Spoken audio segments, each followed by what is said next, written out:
Hello and welcome, I'm Arumba, thank you for joining me. Let's try Panzer Corps 2. Coming out on March 19th, 2020. This is a game developed by Flashback Games, published by Slytherin.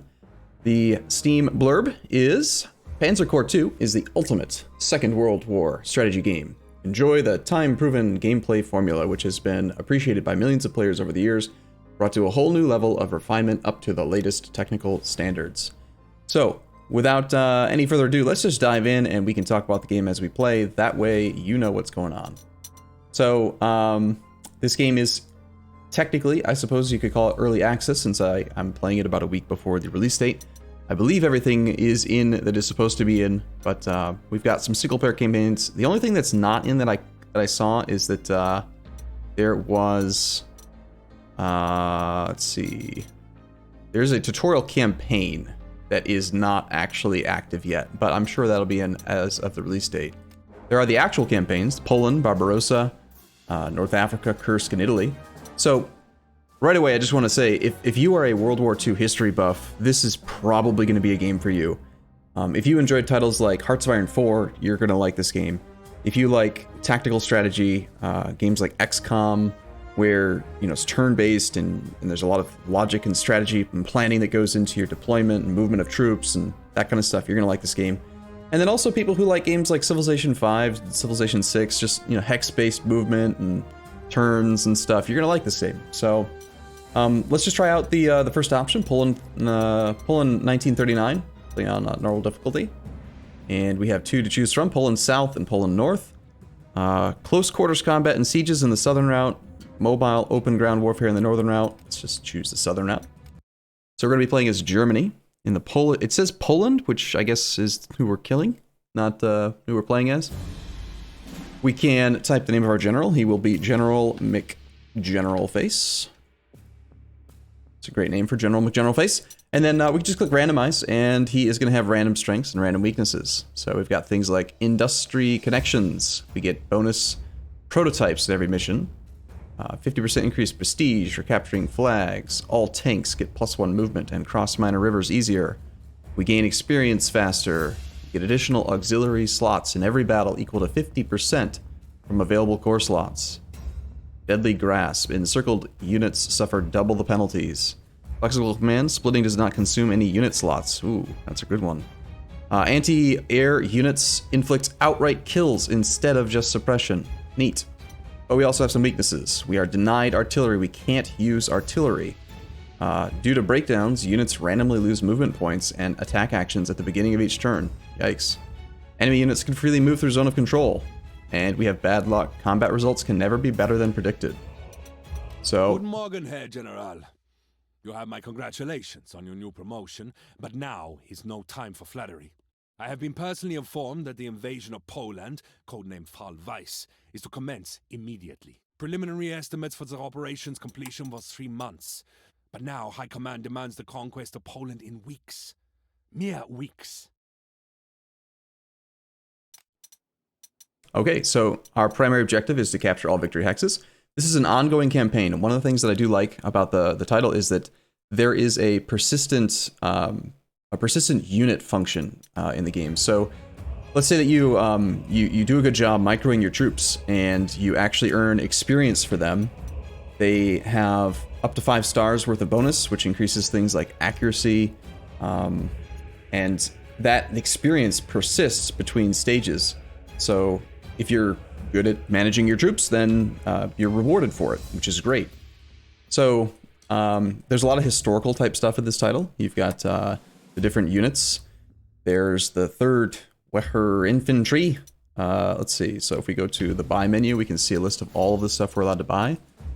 And I'm not a World War II history buff, but I'm pretty sure if we were to say go Google the Panzer 11C or the Panzer 38TA, I'm pretty sure that these are going to be historical vehicles and artillery and just stuff, the BF-109E, etc. So some people are probably just geeking out right now already after having seen this.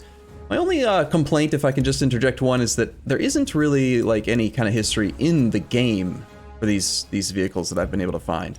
I kind of was expecting hovering over this would show some more info about them, so that you don't have to go to a third-party location to research it. But either way, it's cool. It's cool that the stuff is already, it's based on history. So up here we've got the auxiliary slots, we've got our core slots, we've got prestige, which we earn a base 100 per turn. It's basically, you know, gold. It's your currency to hire and do unit upgrades and repairs. So we have 4 victory hexes to capture. These guys here are the enemy. This is the interface for our units. So we've got the little red indicator here saying that the unit can still attack, the unit can still move. And basically, we're going to go and conquer the victory points, or the victory hexes that are over here. Here we've got things like airfields. This is just like a city, a village. And if you want to get super in detail, I mean, you can click on every hex and hover over this thing here and see what the exact effect is. The movement table for any units that use feet movement, or alpine movement, or horse movement, or toad movement, track movement, half tracked, all wheel, wheeled movement, all terrain movement, air movement. Like, it's like it feels like a board game in that way. I mean, it's solid. So, one thing that I've found myself having a hard time avoiding doing is that there is a undo button, so I can't really help it. I end up scouting, and I'll like fly a unit over here, see where they are, and then like go back and like go over here and like, where are they? You know, where are all the enemy? Probably shouldn't do that though. I don't know.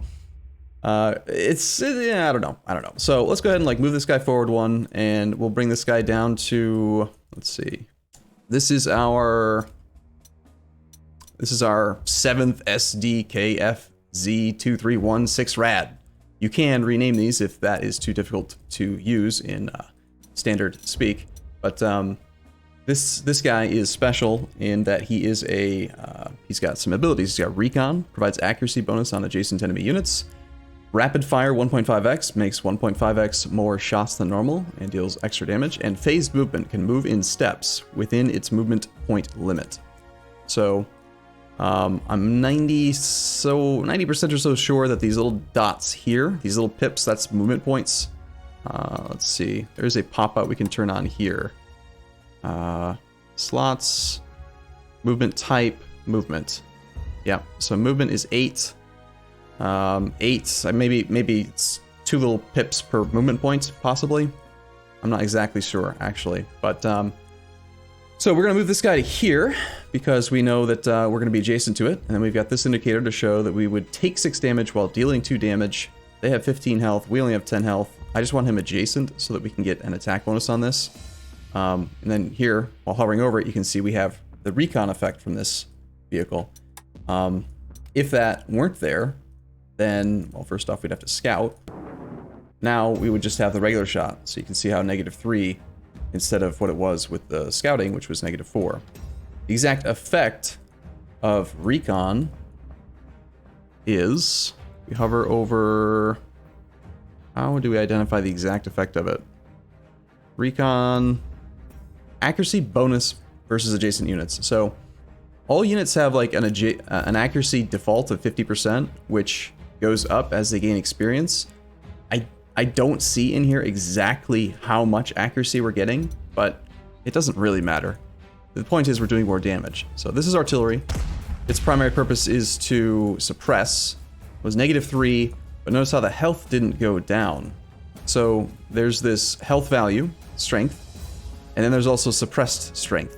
Suppressed strength is part of a unit strength which is not destroyed, but due to various reasons, disorganization, breakdowns, bad morale, it does not fire at the enemy in combat. Heavily suppressed units are more likely to retreat and surrender. This happens if the attack destroys 66% of the unit's unsuppressed strength. So, kind of a cool concept. If you have a lot of artillery, you can, suppress the enemy and then overrun them very easily if they've been heavily suppressed ahead of time. Now, if we do something like come down here and attack, then they take damage, and some of that suppression goes away. So, well, I've seen it go away. Maybe I'm not right about this. I'm not sure. So, I've only got a couple hours in game. I'm trying my best to explain it as I go, but I haven't had as much time as I'd like to play a full-on campaign. So we also have another unit type we can use. This first Pioneer is just a regular infantry. We have, I think, at the start of this campaign, a engineer as well. Third infantry and third infantry. Wait, was this actually the engineer? This might be the engineer. Oh, it is. Yeah, military engineers. Ignore enemy entrenchment. Adjacent friendly units ignore 50% entrenchment as well. So he is good at taking down a unit that is entrenched, which is indicated here.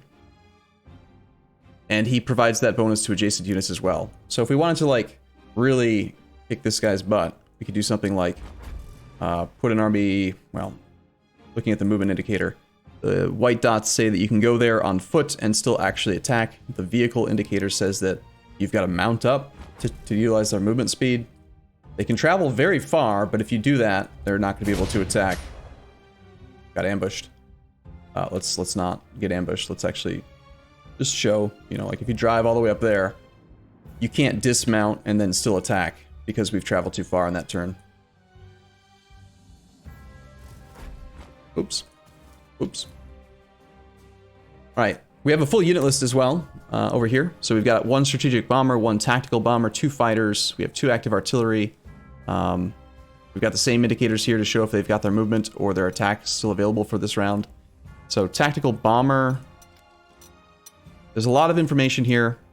This interface I like having open, shows everything we need to know at a glance. Soft attack, hard attack, air attack, naval attack, ground defense, air defense, close defense, and then the target type. What type of attack must be used against this unit. So for example, if we're clicking on this guy, we can see that it's going to use the infantry attack. So let's find which one of these guys does the best against soft units. The little infantry symbol. So 9 with the tactical bomber, 7 with the strategic bomber.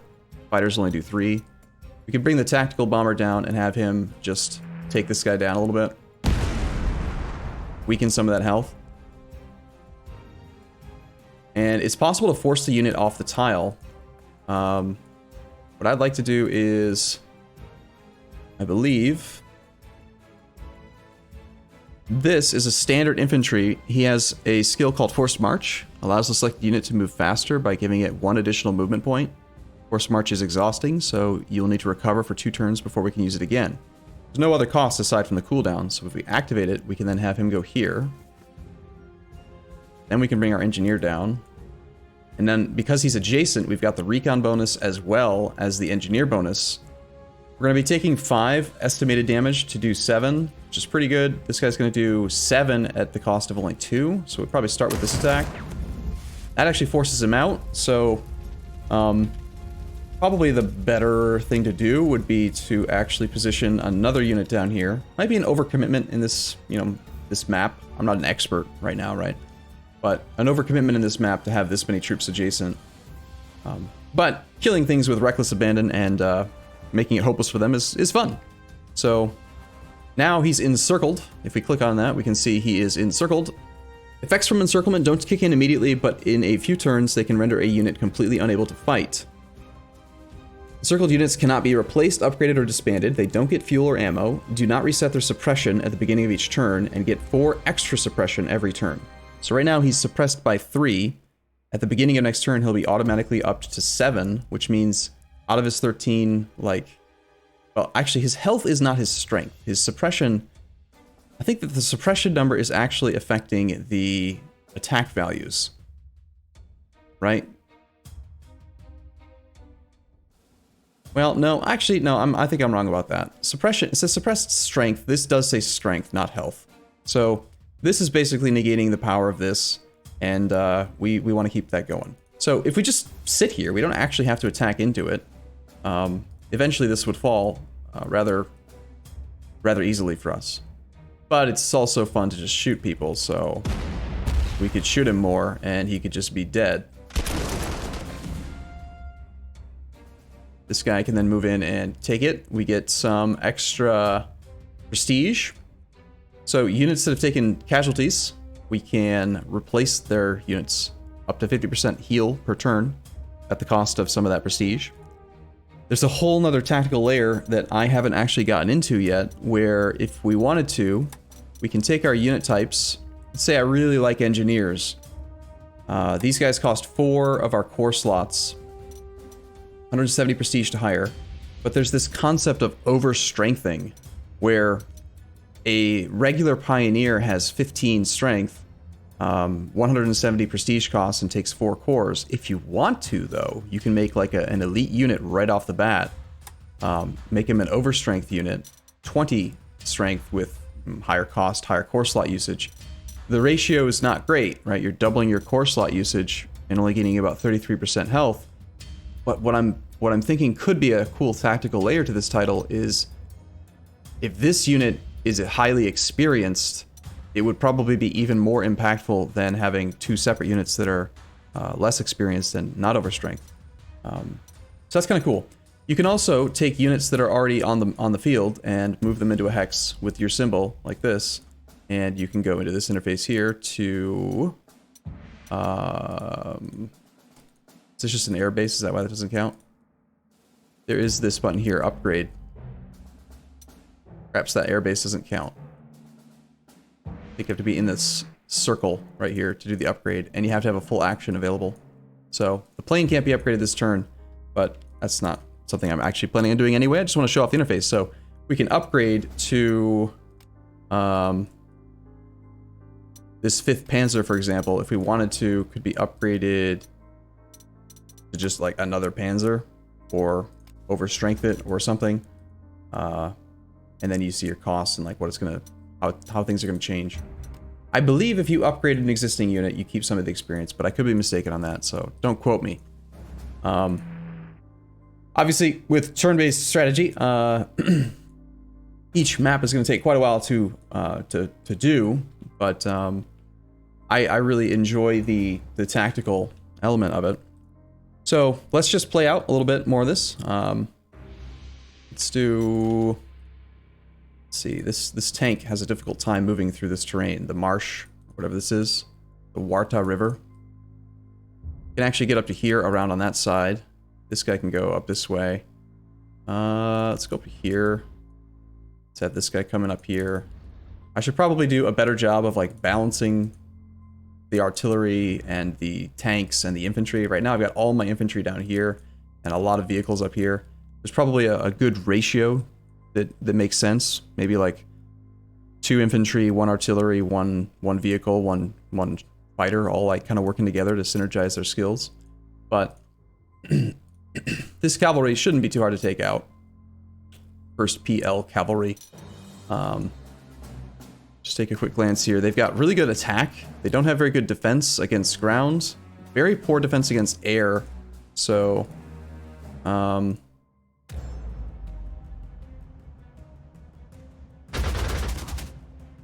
take the air shot first. What do we still have left for airplanes? Got the 11th BF-109E and the 13th DO-17. So the strategic bomber, which is good against infantry. Pretty good against infantry. Let's see if we can force this back one. And we can actually get an extra hit in with the... Yep, so by forcing him out of that hex, now another aircraft can come in and finish him off. Hopefully. Actually end up just doing suppression damage. So it mentions in here that some units do not inflict a lot of kills, but are especially good at causing suppression. Artillery, strategic bombers. I think this is considered a strategic bomber, isn't it? Yeah. So it's probably better to use the strategic bomber first to suppress their strength so that when we're attacking, we don't take as much damage ourselves. Alright, let's use the next unit button. I think that's pretty much every unit for here. We'll go over here with this guy and just, you know, take a shot with that. And, next unit we've got here, he can't move any further because he's surrounded. And we can end the turn, move on. Wow, after all that, 20 minutes in, I've made one whole turn. Every turn our aircraft are going to go back to their air bases. They have a range based on which air base they are based at. we can rebase them to another place. Right now we have control of 2 airfields. So if I conquer that airfield, we'll be able to move the units further forward. Okay, so we gained some prestige. So let's say that this unit was like really damaged and really important to me. I have a choice to either replace with green replacements up to 50% from max unit strength at a time. So we have up to 15 health, 15 strength, so we could heal 7 or 8, I'm not sure which, but we could heal up to 50% once. Here it says we would get strength plus 3 at a cost of 22, and our experience would go down from 155 to 124. Or we could spend more to heal, spend more prestige to heal without losing experience.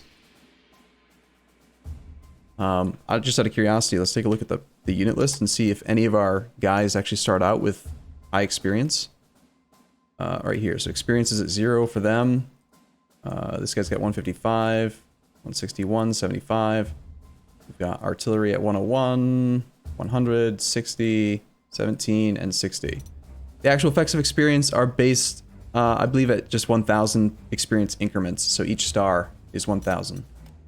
So it's going to take a little bit of effort to actually get them fully experienced. They get more for killing things. Makes sense. Let's have this guy head up to here, get that recon effect. Let's have our pioneer come forward. This guy's not going to be able to get there, and he's the one we used forced march on. If we activate forced march on him, we might be able to get him here, actually. Let's go back, go back. How far could you go? Yeah, he could get up there. Let's actually do it that way. We'll have this guy go here. This guy doesn't need to attack to provide his adjacent units ignore bonus. So, we will not be able to actually attack anybody with this artillery this turn. We'll go with this guy to here. Let's have this guy go to here. Yeah, no, this way I'm not going to get the recon bonus.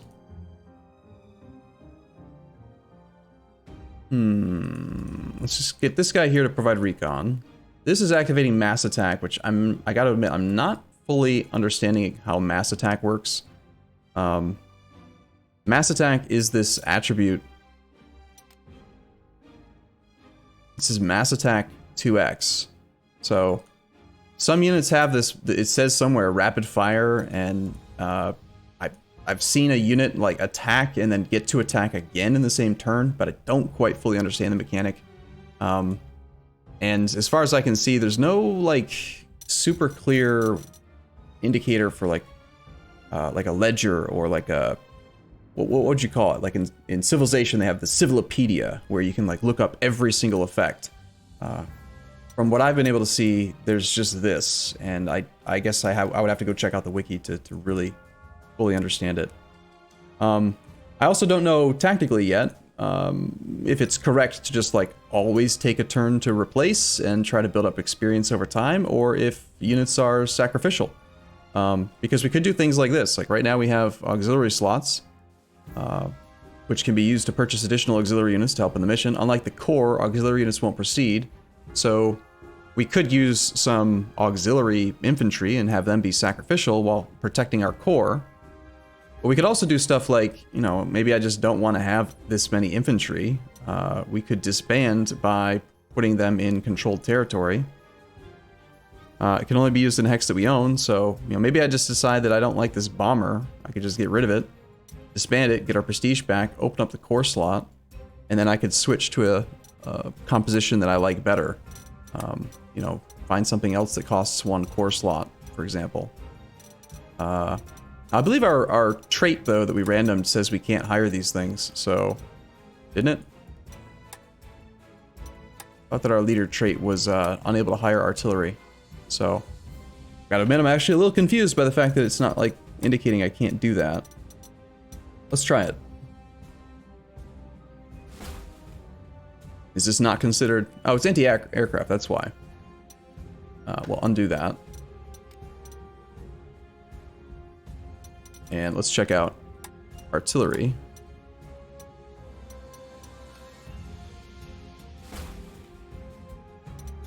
Well, it's anti-tank. Is anti-tank still also maybe not considered artillery?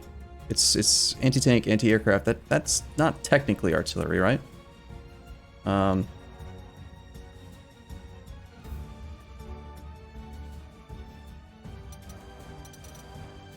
Recon, tank, infantry, fighter, tactical bomber.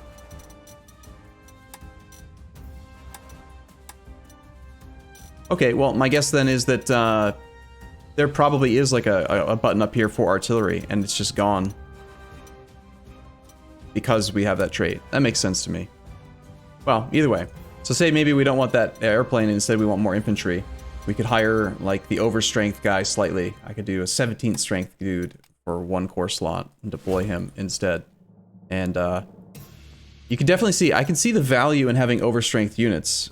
Yeah, they cost more core slots, but because you can only heal half of your strength each turn, you know, bringing your health up, your health max up, increases how quickly they can heal and how much they can fight, etc.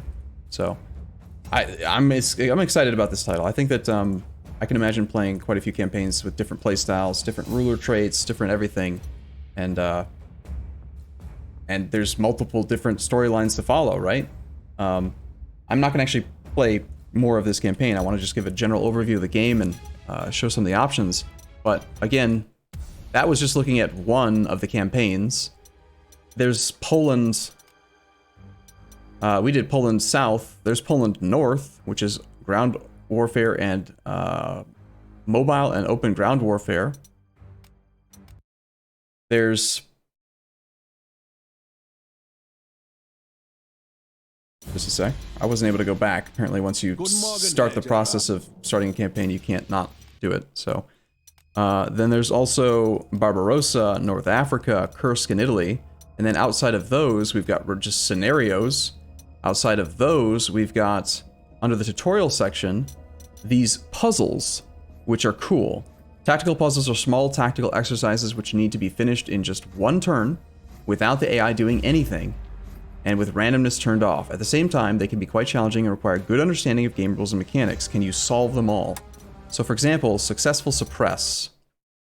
This one I liked trying to figure out. So our goal is to destroy all 4 units in one turn, and we have to like perfectly understand how this mechanic works. So for example, I was trying to mess with this. You can split your units, and I believe that this is going to require some splitting to utilize more stuff. We've got 3 core slots open, so clearly they want us to use some splitting. By splitting, we use up an extra core slot, but then like this smaller army can take him out and then still move. And I think what we're supposed to do is, actually, if I go back. These guys don't have force march. What is this? It's a grenadier. So, for example, we could split off some of the units that way. That guy takes him out. We need to fully circle and do stuff here, so it's probably something like that as well. This guy splits off and goes here. This guy takes out... This confuses me. This is another grenadier, but for some reason it's different. I don't understand this. Like, if I split off and have him go there, this guy can attack and then move. This guy, if I split him off, this guy can't attack for some reason, and I don't understand why. So I don't know, maybe I just don't quite understand what's happening with that, but it seems like if the other one could do it, this one should be able to do it. So that, I don't know, beats me. It's not because we're out of core slots. We still had enough to split. He still has his attack action and move action. I can't dismount him. Never mind, I can. Apparently, that's the issue. Apparently, I had to force the dismount. He wasn't smart enough to just attack while in his little vehicle. Even though this guy was smart enough to attack in his little vehicle. Okay, well, problem solved. So M to dismount, kill that guy, and then this guy, I'm not really sure what to do with yet. So we want to fully surround these guys so they can't just retreat, and then we also have to fully kill them. So I have one more split that I can do. This guy could cover this and this.